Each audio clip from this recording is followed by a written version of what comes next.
வணக்கம் சார். நாங்கள் 6வது வார்டில் இருக்கிறோம், அண்ணா தெருவில் இருக்கிறோம் சார்.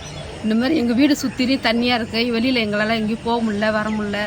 பசங்களும் ஸ்கூலுக்கு போக முடியல. பாம்பு வருது, பூச்சிங்கள்லாம் வருது.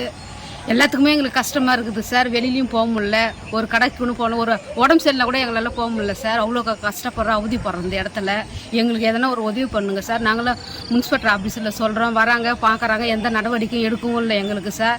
நாங்கள் ரொம்ப கஷ்டப்பட்டுங்க. நாங்கள் ஒரு 3 குடும்பம் இருக்கிறோம் சார். மேலே நாங்கள் 3 குடும்பம் இருக்கிறோம். ரொம்ப கஷ்டப்பட்டு எங்கள் சுற்றிலுமே அவ்வளோ தண்ணி இருக்குது. குடும்பம் இருக்கிறாங்க. எல்லாருமே பசங்க காலேஜுக்கு போகிறதுலேருந்து ஸ்கூலுக்கு போகிறதுலேருந்து எல்லோரும் கஷ்டப்பட்டு லோல் படுறாங்க சார். எதுனா எங்களுக்கு ஒரு நடவடிக்கை எடுங்க, எங்களுக்கு ஒரு வழி காட்டுங்க சார். இந்த இடத்துல சுற்றியும் பாருங்கள், எவ்வளோ தண்ணி இருக்குது பாருங்கள். ஜனம் கூட எங்கேயும் வர முடியாது. அவங்கவுங்க வீட்டில் அவதிப்பட்டுன்னு வீட்டிலே இருக்கிறாங்க சார். பாம்பெல்லாம் வருது. எங்களுக்கு எதனா ஒரு உதவி பண்ணுங்கள், ஏன்னா ஒரு நடவடிக்கை எடுங்க சார். நாங்கள் ரொம்ப கஷ்டப்பட்டுங்கிறோம் சார். ஓகே.